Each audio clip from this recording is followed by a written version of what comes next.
Hello po, kumusta po mga teng dude sa lahat po ng mga Sagittarius? Anong money door ang magbubukas para sa iyo? Para sa mga Sagittarius at sa mga crosswatchers, ano ang current financial energy ng mga Sagittarius at anong money door ang nagsisimulang magbukas para sa iyo?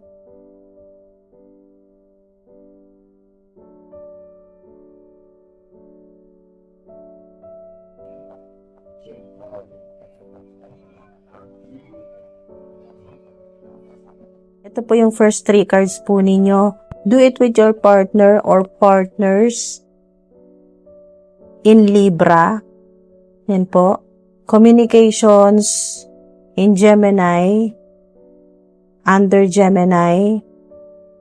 Learn or teach, be positive, grow and expand, under Jupiter. Yung money door po ninyo ay hindi siya mukhang isang opportunity na kailangan mong buksan ng mag-isa.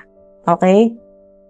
May partnership kasi. Partnerships or partners. Yan po. Or cooperation na lumabas po dito sa card po ninyo. Pwedeng isang tao po ito na makakasama mo sa isang proyekto, negosyo, yan po, work opportunity, or kahit isang connection na magdadala po sa inyo sa bagong direksyon at may communication. So, very important po dito ang pakikipag-usap, messages, information, o kaya po isang conversation na maaring magbago po ng direksyon ng opportunity. Pwedeng may marinig kang information na hindi mo pa alam ngayon. At Jupiter, ito po, learn or teach, be positive, grow, and expand. Ito po yung malaking clue na yung opportunity ay may potential po na mag-expand. Pwedeng may bagong skill kang matutunan, may matutunan kang bagong paraan po ng pagkita, ayan po, bagong source po ng income, yan po, or ikaw mismo ang mag-share ng knowledge o kaya po experience po ninyo sa ibang tao or sa mga tao. Pwedeng sa online din po ito. Okay, sa internet. Kaya po, Sagittarius, yung money door po ninyo ngayon parang may 3 susi. Okay, 3 susi. Keys. Mateng dude. Connection, communication, growth. Pero, gusto ko pong malaman kung ano mismo po yung opportunity na binubuksan ng 3 kombinasyon na ito at kung saan talaga siya hahantong financially. Ano mismo ang opportunity na binubuksan ng connection at communication na ito at paano ito maaring magpalawak o mag-expand, okay? Magpalawak ng finances ng mga Sagittarius, Holy Angels, Holy Spirits. Pahingi po kami ng mga powerful na mga mensahe. Sana high vibe. Woo! Wow! Kakasabi ko lang sana high vibe, high frequency, financial support. Wow! May wish. Ooh! At completion, lesson learned card. Dito po, mas nagiging specific yung money door po ninyo. Yung magbubukas po na pinto para sa inyo. Financial support, done or completion, at wish. Okay? Wish, hope, praying, yearning. Dito po sa financial support, so, ito po may possibility na yung opportunity po na binubuksan, okay, ng Divine Universe para sa inyo, yung pinto na magbubukas, ay may connection po sa financial assistance, support, funding, pwede din po payment or payments, or sa isang taong may kakayahang tumulong para maituloy ang isang financial goal. Pero, ito po, done or completion. Ibig po sabihin, mga teng dude, may isang bagay munang kailangang matapos. Pwedeng requirement, application po sa ilan, proyekto, agreement, o responsibility, o kaya po isang sitwasyon na kailangan munang ma-close bago tuluyang bumukas yung next opportunity. At ito naman pong wish or hope, praying, yearning. Ito yung parang may bagay kang matagal nang hinihintay or gustong-gusto mo talaga mangyari at ngayon nagkakaroon na ng possibility na gumalaw na siya. Hindi ko sasabihin na automatic na matutupad lahat ng wishes po ninyo, pero ang combination po nitong financial support ay talagang encouraging. At connected siya dito po sa Jupiter, grow and expand. So, parang yung money door po ninyo na tinatanong natin kanina, no, ay hindi lang isang maliit na opening. May potential itong makatulong sa isang goal na gusto mong maabot. Pero mga tengdud, tandaan nyo rin po kasi merong done card po dito. May kailangan mo nang kumpletuhin. Kaya gusto kong malaman sa mga susunod na cards kung ano mismo ang kailangang matapos. Okay, dito tayo mag-focus muna. Ano kailangan matapos at ano ang mangyayari pagkatapos po nito? Ano ang kailangan makompleto o ma-resolve muna bago tuluyang mabuksan ang financial support at money door, okay, ng mga Sagittarius. Oh, wow! Justice! Hala, ang galing! Major Arcana, wow! Justice. The Lovers. Oh, hala! OMG! Wheel of Fortune! Wow! Wheel of Fortune, mga ating dude! At may Justice pa, hala, ang galing. Wow! Wow, mga ating dude. Ito yung mga cards na parang nagsasabi kung ano yung kailangang mangyari bago tuluyang bumukas yung money door po ninyo. Ito po, Justice. May importanteng decision, agreement, document, o kaya po isang sitwasyon na kailangan mo nang maayos ng patas. Si Justice yan, no? Ng patas at malinaw. At ito naman The Lovers. Hindi lang po ito tungkol sa love. Okay, mga ating dude. Dahil money topic po tayo, no, mas tinitingnan ko siya as an important choice or partnership or collaboration. Pwedeng may dalawang options kang kailangang pagpilian or may isang tao na magiging involved sa decision na ito. At meron po kayong wow na Wheel of Fortune. Ito yung pinakamalaking shift or pagbabago. Positibong pagbabago. Parang kapag naayos na yung decision or agreement at nakapili ka na ng tamang direksyon, biglang nagbago yung flow ng situation. Mga tengdud, may opportunity na maaring dumating sa timing na hindi mo inaasahan. Kaya mas naintindihan ko ngayon kung bakit po meron pong financial support at wish. Yan po.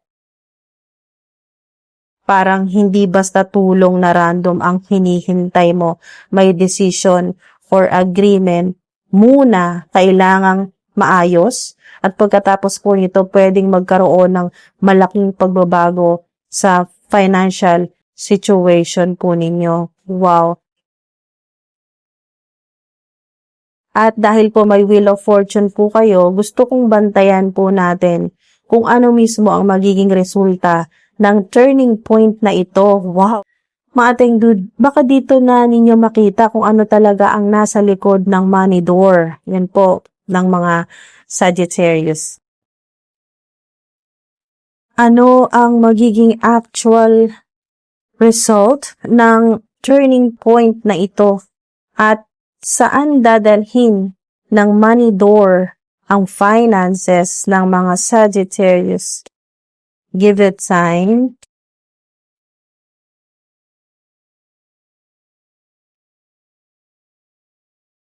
Be careful what you wish for. Hala, may wish din, oh. Wow. Synchronize to. Synchronize, mga teng dude. Don't get stuck on the specifics. Give it time. Be careful what you wish for. Don't get stuck on the specifics. At mga teng dude, interesting, ito pong give it time. So, kino-confirm po nito yung completion. Okay? Ito po, completion at Wheel of Fortune. Kino-confirm po nitong give it time. May process talaga na kailangang matapos at hindi po ito yung blessing na kailangan mong madaliin. At be careful what you wish for. Maganda ang magkaroon po ng financial goal, pero siguraduhin nyo pong naiintindihan nyo rin po kung ano yung kasama ng wish po ninyo. Ating dude. Minsan kasi gusto natin yung resulta pero hindi natin naiisip yung responsibility or changes na kasama po nito. Don't get stuck on the specifics. Ito po yung gusto kong bigyan ng emphasis, mga teng dude. Baka po masyado mong iniisip kung ano exactly or paano mangyayari, sino ang tutulong, anong date kaya, kailan kaya, or kung anong particular na form dapat dumating yung blessing.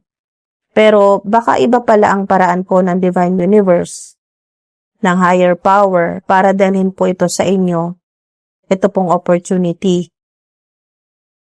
Kaya po yung money door po ninyo, hindi po ibig sabihin na kailangan mong pilitin ang sang specific na opportunity. May financial support, ating good. May completion, yan po. May justice, yan po, justice. The lovers. At Wheel of Fortune. Yan po mga ating dude. May decision or maaring posibleng agreement po ito or partnership at may pagbabago ng circumstances. At ngayon sinasabi po ng mga cards po ninyo, give it time. Okay? Ating dude, give it time. Maging careful ka, ayan po, maging careful ka sa mga wishes mo at huwag masyadong kumapit sa isang specific na outcome. Baka yung inaabangan po ninyong door ay iba pala ang itsura kapag dumating na po sa inyo or kapag nagbukas na po. So, ang strongest message ng reading po ninyo ay meron pong financial opening pero hindi po ito mukhang instant. May process, pero hindi po ito mukhang instant. Kasi, give it time, ang ating dude. May process, decision, possible agreement o partnership, at pagbabago ng circumstances bago tuluyang makita ang resulta. At baka, mga ating dude, ang pinakamalaking lesson dito, sa tingin ko, sa nararamdaman ko mga ating dude, ay huwag mong i-judge ang opportunity dahil lang hindi siya exactly yung format na inaasahan mo o yung paraan. Pwedeng may financial support na manggaling sa ibang source. Yan po. May partnership na magbukas ng opportunity o kaya po unexpected na pagbabago, unexpected change na magdadala po sa inyo sa mas magandang direction. So, ang advice po sa inyo ng mga cards po ninyo, magkaroon ka ng goal, pero huwag mong itali ang sarili mo sa isang specific na paraan kung paano dapat mangyari po ito mga ating build. Kung may offer o kaya po agreement, partnership, o kaya po financial opportunity na darating, suriin niyo pong mabuti ang terms bago po kayo magdesisyon. At kung hindi pa po gumagalaw sa ngayon, huwag niyo pong pilitin. Yan po, huwag niyo pong pilitin at advice po sa inyo, give it time. Wow, powerful na mensahe. So, yung mga lucky numbers po,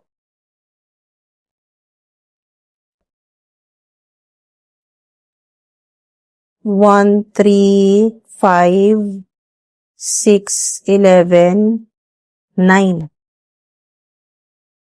Dito naman po, 3, 5, 7, 9, at 10. 3 ay sa communication o expansion po yan. 5 ay sa pagbabago, positibong pagbabago, positive change or malaking pagbabago. 7 naman po ay reflection o kaya po timing. Pwede rin po yan, timing. Ang 9 naman po ay Jupiter, expansion energy. At 10 naman po ay Wheel of Fortune, turning point. Wow. Lucky dates, mga maswerteng araw naman po. Lucky dates, 3, 5, 7, 9, 10, 21 po at 30. May mga araw naman po na mas maging maingat po kayo kung kaya nyo po o interesado po kayo. Ayan po, naging extra careful. 6, 12, 16 at 24 naman po. Hindi po ito malas. Okay? Disclaimer po mga tengdud, hindi po ito malas na mga araw o dates. Gawin lang po ninyo or gamitin nyo pong caution days para po sa katulad po ng impulsive financial decisions, lalo na po sa mga agreements or partnerships. Pero kung wala po kayong ganyan na kinakaharap, ignore nyo po, okay? Skip nyo po yung part na ito. So, lucky colors naman po ay purple. Yan po, purple. Jupiter po yan, expansion. Ang green naman po ay financial growth. Blue. Ang blue naman po ay clear communication. Pwedeng may connection din po sa throat chakra po ninyo. Throat chakra, blue. Or kung interesado po kayo, gumamit ng lapis lazuli. Yan po na stone or crystal, lapis lazuli. Kasi blue. Para sa healing or sa activation naman po ng throat chakra po ninyo. Kung interesado lang po. At gold po, mga tengdud, gold ay simbolo ng opportunity at confidence. Mga lucky symbols po ninyo ay wheel. Unang-una na po ay wheel, turning point, susi, yan po money door, yung magbubukas ng pinto, at documents, at sa nakikita ko dito, compass, mga tengdud, meron din po. Compass, bagong direction. Sa mga Sagittarius, pati na rin po sa mga cross-watchers, kahit hindi po kayo Sagittarius at nandito po kayo nanonood, hindi po lahat ng blessing kailangan dumating po exactly the way you imagine it. Minsan po yung door o yung pinto po o yung opportunity na akala po ninyo sarado na, okay, sarado, ay nagbubukas pala sa ibang direksyon. So, keep your goal, pero stay open po kayo. Give it time, ating dude. Give it time. Be careful what you wish for. At don't get stuck on the specifics dahil po sa reading po ninyo, may possibility po ng financial shift. But the exact path may surprise you. Yun. Yun na. Dun magkakatalo, di ba? May sorpresa. May sorpresa, mga tengdud. Kaya be careful what you wish for. Ayan po. Sana po ay hindi lang po na-enjoy ang reading. Sana po ay may makuha po kayo dito at mag-resonate po sa inyo yung mga high frequency na mga mensahe. Mag-resonate po sa inyo yung napakagandang pinto na magbubukas para sa inyo. Na talagang masosorpresa ka. Ayan, wow. Mga tengdud, maraming salamat sa patuloy po ninyong suporta. Thank you po sa oras po ninyo. Okay, sa divine energy po ninyo. Sa mga like, comments, sa mga nag-subscribe at magsasubscribe pa lang. Maraming salamat po. Ingat po kayo palagi. Hanggang sa susunod po. Thank you po.